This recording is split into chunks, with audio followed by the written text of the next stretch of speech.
We are on. Welcome back, everyone. I'm Tom Murphy, and this is Trinidad Now.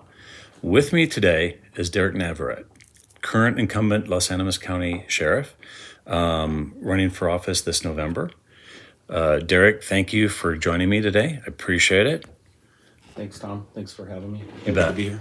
I'm multitasking here, so it's a little bit difficult. I have to do all this by myself. This is a little bit of guerrilla television. It's kind of like Wayne and Garth in the basement. So I appreciate it. We're not exactly ABC, NBC, and CBS. We're just downtown Trinidad. So, Right.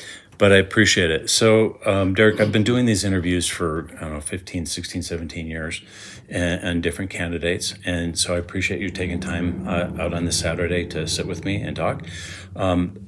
I've kind of known you a little bit through the years, but you grew up here. And so a lot of people know you. But we've got a lot of people that have moved into Trinidad that don't know you. And so I'd like to start the first segment of letting you tell people about yourself and get to know you. And that being your personal background. Where were you born? Where have you lived? Where educated, your spouse's name, children, grandchildren, whatever it is, pets' names, whatever it is. Okay. So I'm going to turn the camera on you and fire away. Okay. I was born in Denver, Colorado. My family moved here when I was about maybe three or 4 years old. My father grew up here, so he moved us back here. He wanted us to grow up in a smaller environment, not the metro area. So when we came here, I was probably 3 or 4, and started local schools. My father started his law enforcement career, actually, so I grew up in law enforcement family. So Right. At a very young age, I was around it. My father worked for the sheriff's office for several years, and also the Trinidad Police Department. Okay. So I grew up with the profession.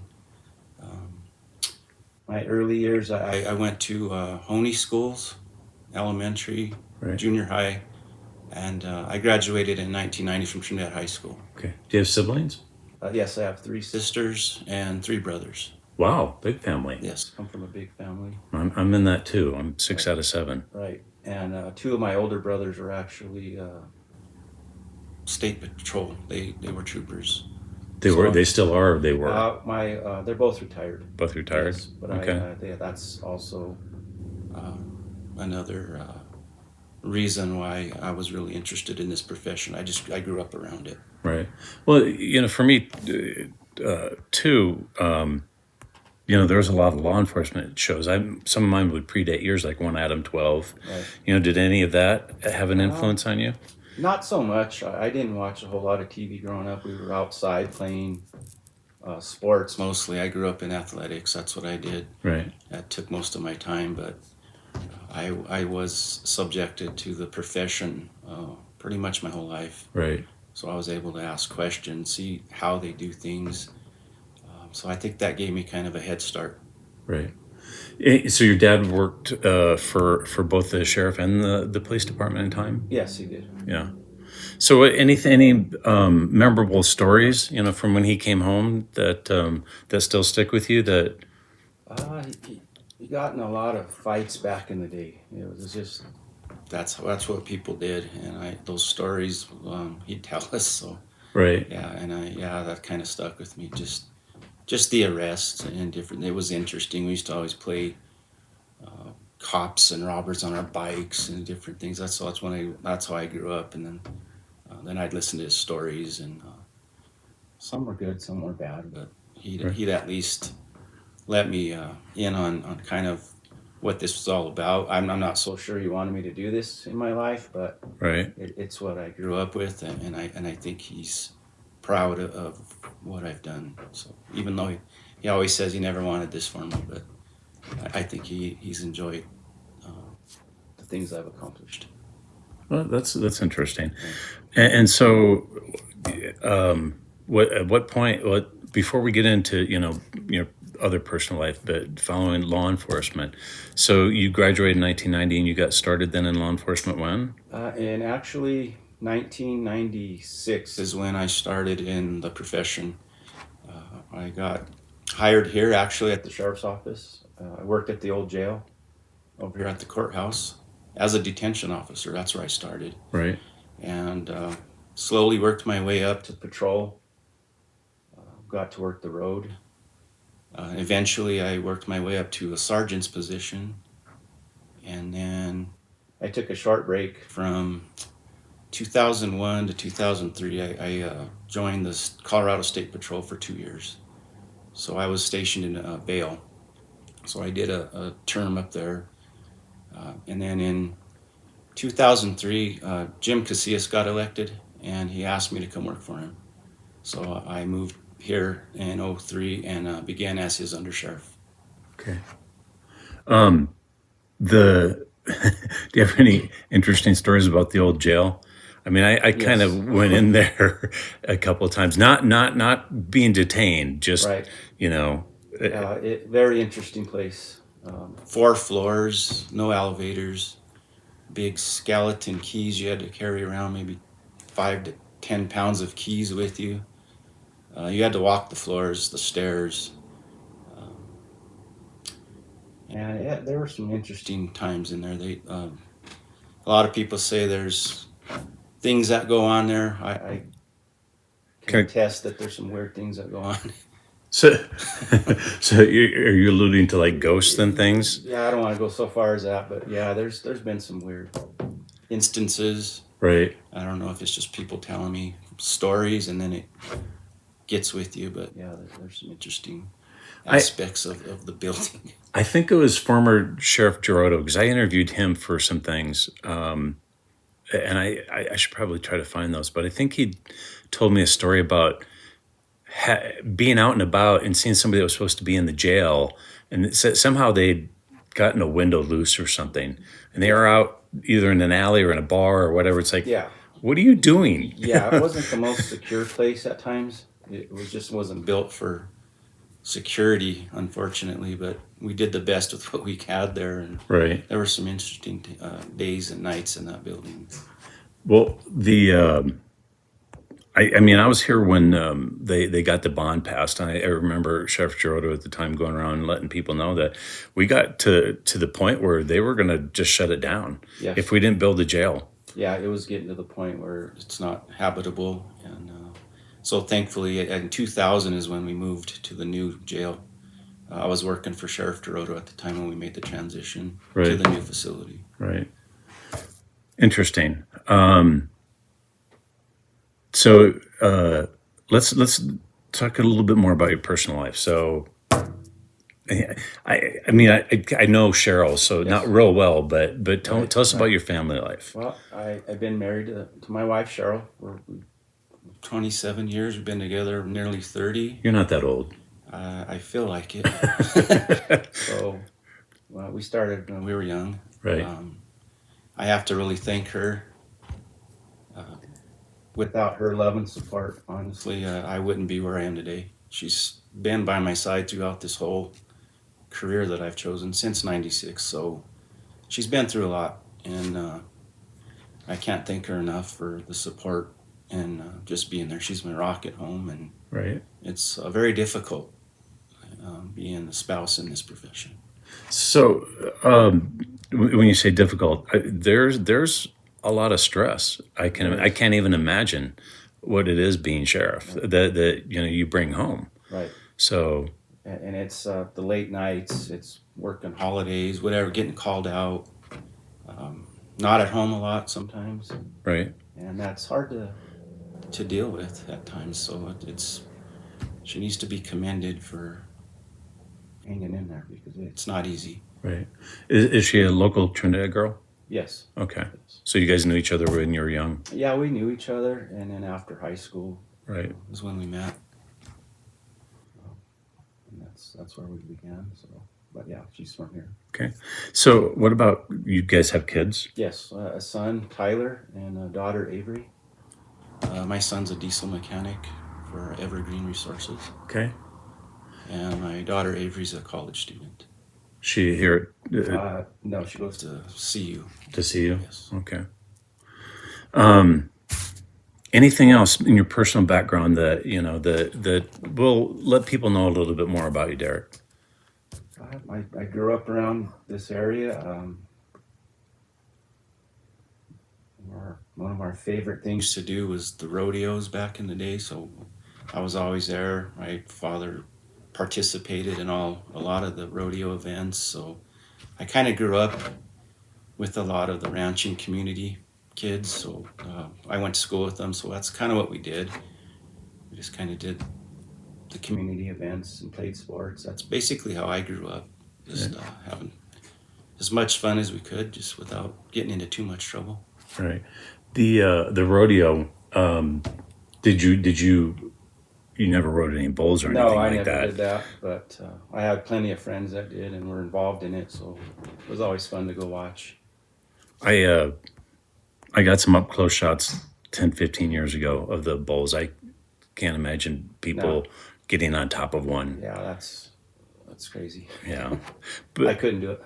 But the rodeo has been, we have the parade and goes right by here for all these years. So it's been a part of my life for the last 40 years. So, so one more question, and then we'll take a short break. So, what about your past public involvement as in other boards and any other?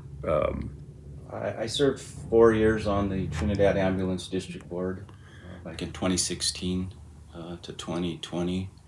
I belong to various boards through the Sheriff's Office, 911.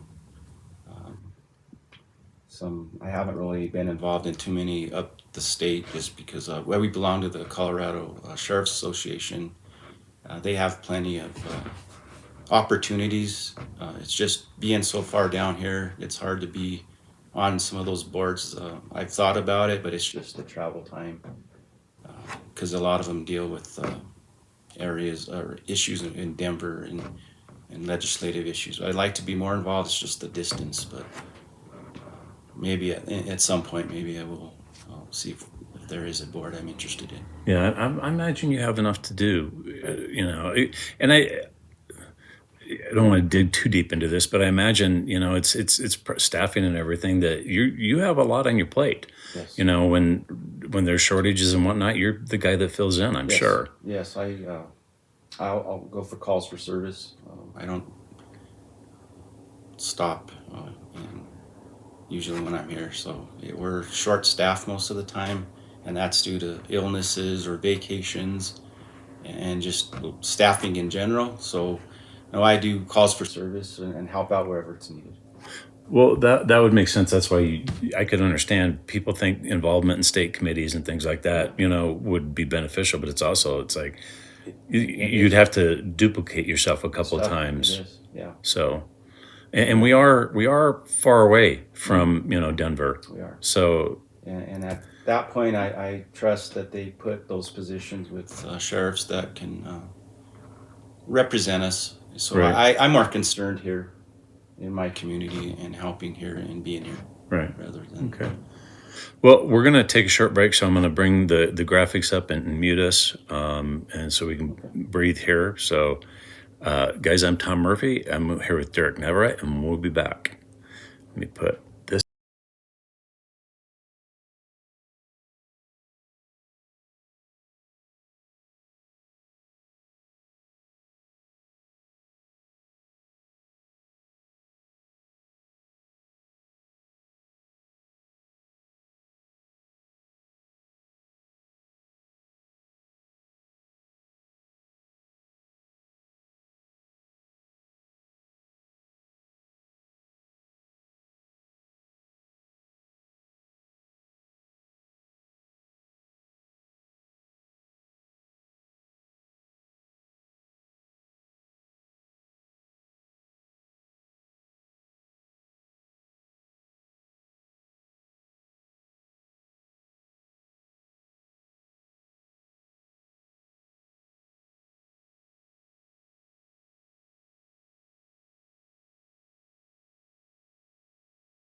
We turn our audio on, and we're back. I'm Tom Murphy, the host of Trinidad Now. I'm here with Derek Navarette, incumbent Los Angeles County Sheriff, 2022, who's running for office. We just finished a segment talking more about his personal background. So, Derek, what are the most pressing issues facing you as Los Angeles County Sheriff? It's always been staffing at our office.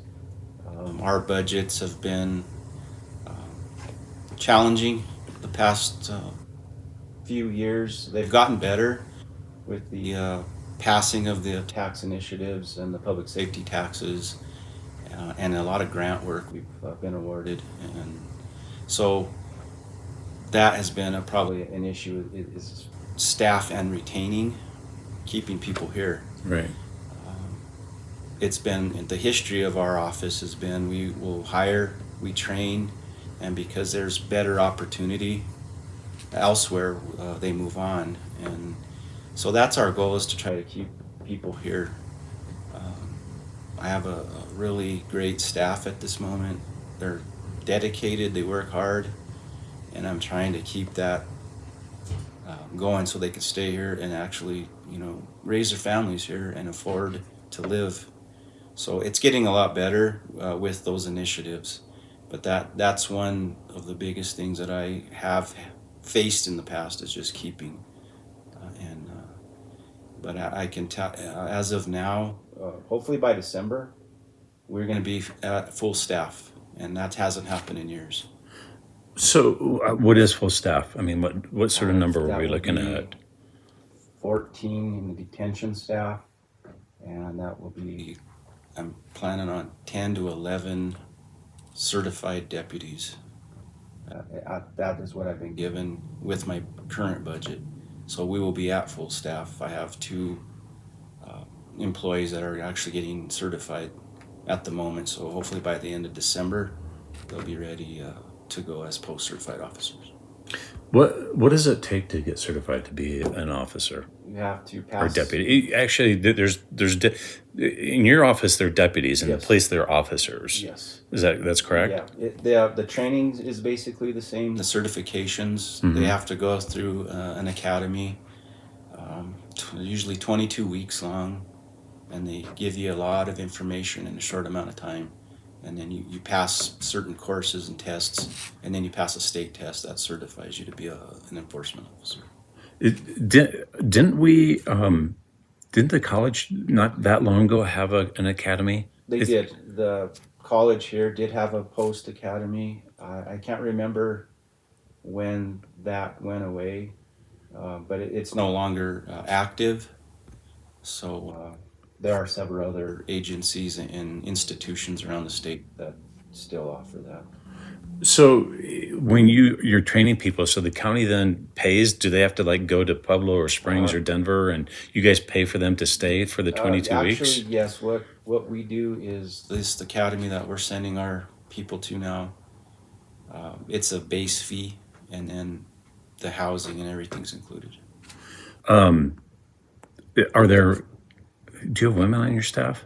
Yes. I mean, it's like officers in the field. Or Yes, deputies in the field. I have a reserve female deputy. Okay. Yes. I've just noticed there's a few more on the police department. Yes, they have a few more. I have one. She actually is a volunteer reserve, but she's post certified. Okay.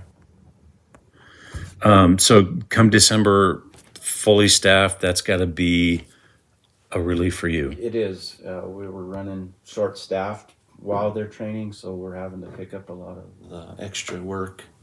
But in the end of it, it'll pay off because we'll be able to get back in and assist where we need it. So the question really was, and I think you just answered it, is what's your vision for the sheriff's department? And it's just continue growing, improving service so we can provide to the citizens. Okay. We've come a long way with our technology through grants and other avenues of revenue. So that's my goal, is just to continue that, just to provide the best service I can for this community. So with overall, when you talk about communication, do we have good communication if there was an incident with the police that you guys are able to communicate well? Yes, we've been working very well, not only with the police department here, Colorado State Patrol, but also I've networked with several sheriffs in the southeast and the southwest region. So we kind of help each other out. We pull resources. We will go help them. They'll come here and help us in situations. So together, we get stronger that way, because a lot of us in the rural areas, we don't have the big resources that metro offices have. Right. So we pull our resources together. I have a really close relationship with many sheriffs down in this area and surrounding counties. We'll go help them if they need. They come and help us. It's been a very good network, and we're actually going to be training with several agencies here in November in Lahana. We're coming together to kind of get together and work on some things. So with the things that have happened nationally, this is what's facilitating you guys to get together and say we need to make sure that we can communicate. Yes. Is that what the Yeah, intention is? Yeah, just because we don't have all the resources available to Right. us, so whatever other agencies can provide, it only makes us stronger. Right. I've pulled from Pueblo. Sheriff Taylor's been great. Anything I've asked and requested, he's been really great. He gives us resources, and there's no question. It's whatever we need. Okay. Overall, and we'll take a break right after this, is crime up or down? It's been up. In this community, we've been facing a lot of burglaries. That is one of our biggest is property crimes. With that additional resource and the staffing, we hope to kind of get that a little bit more under control. But that is a big issue. Okay. I can honestly say. We're going to take a break. And again, since I'm doing audio, video, and interviewing, I got to push all these buttons. So let me do this.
We are live now with our audio.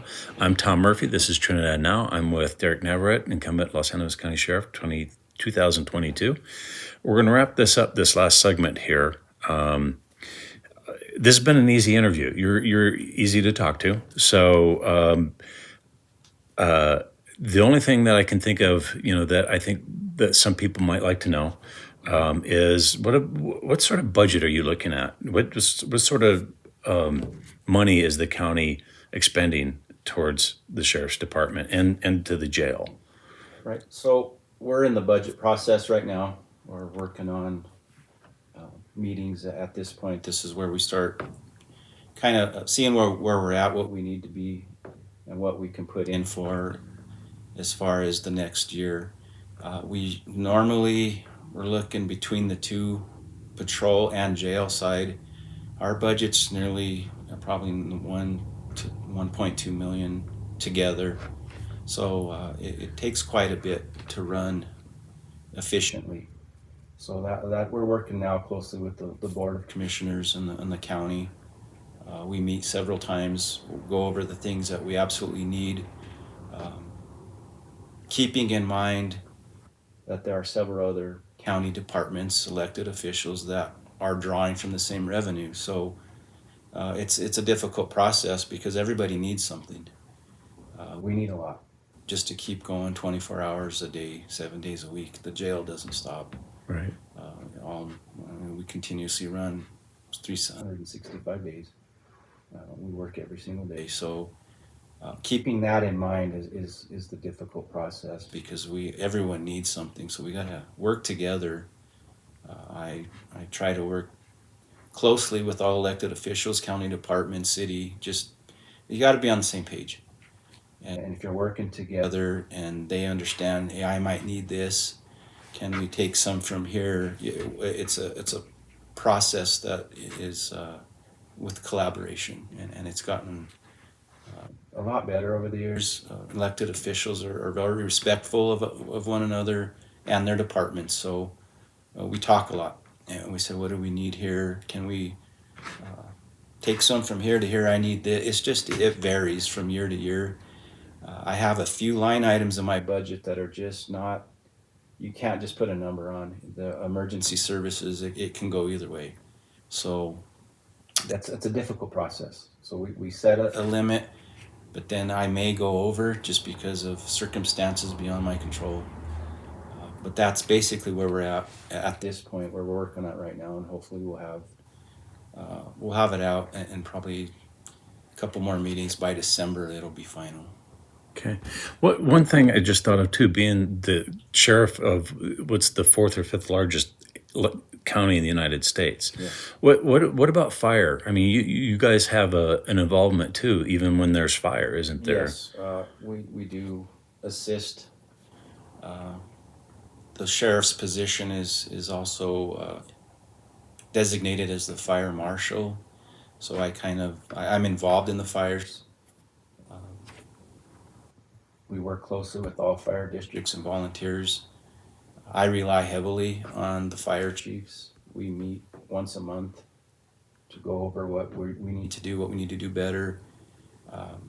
Like I said, I'm not a firefighter, so I rely on all these chiefs' knowledge. They've been great. So, I'm not. That's not what I do. Right. So, but it's a position that comes with the sheriff's title. And so I have to collaborate, work with them. Whatever resources they need, I help. But I rely on them. And we have some outstanding volunteers in this community. How did we do in the last couple of years? Because a lot of times we're so big, we don't even know that there was a big fire. We've been very fortunate the last couple of years.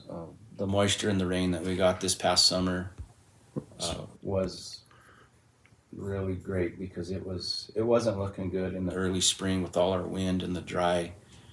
We were really worried about what was going to happen if something sparked. It can just go. We've had a few fires, nothing major. We just had one a couple days ago, a structure fire out off of 160. The fire departments were amazing. Mutual aid was called. Several departments responded. Honey, Spanish Peaks, Honey, Trinidad Fire.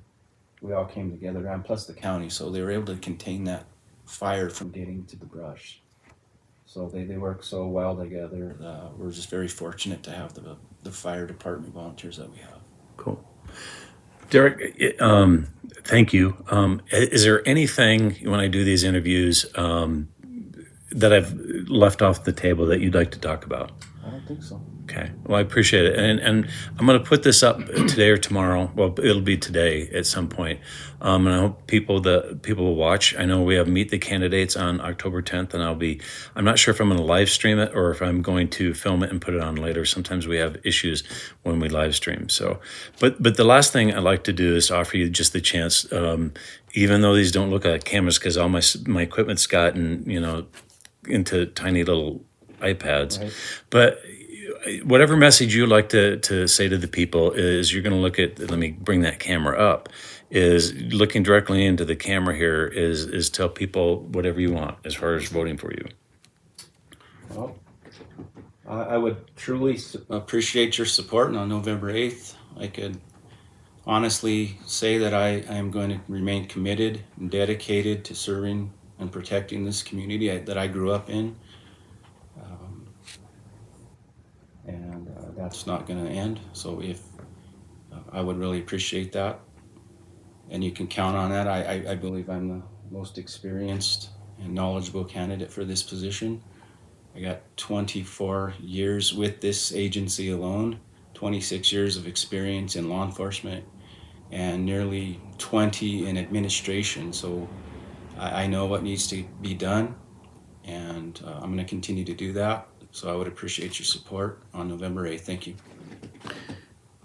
And Derek, thank you. I appreciate it.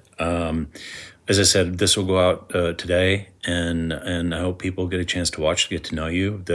We don't know each other. I mean, the community, we can't possibly know everybody. But my goal and transparency in doing this is to allow people to get a chance to know you a little bit better. And that was the offer to everyone. So I really appreciate that. And so I'm just hoping people, if you're watching this, like, share, and subscribe to my channel, please. That's what I want out of this. Besides really excellent candidates, to be elected for office. So with that being said, ladies and gentlemen, I'm Tom Murphy, and this is Trinidad Now. And with me today was Derek Navarette. Thank you very much, Derek.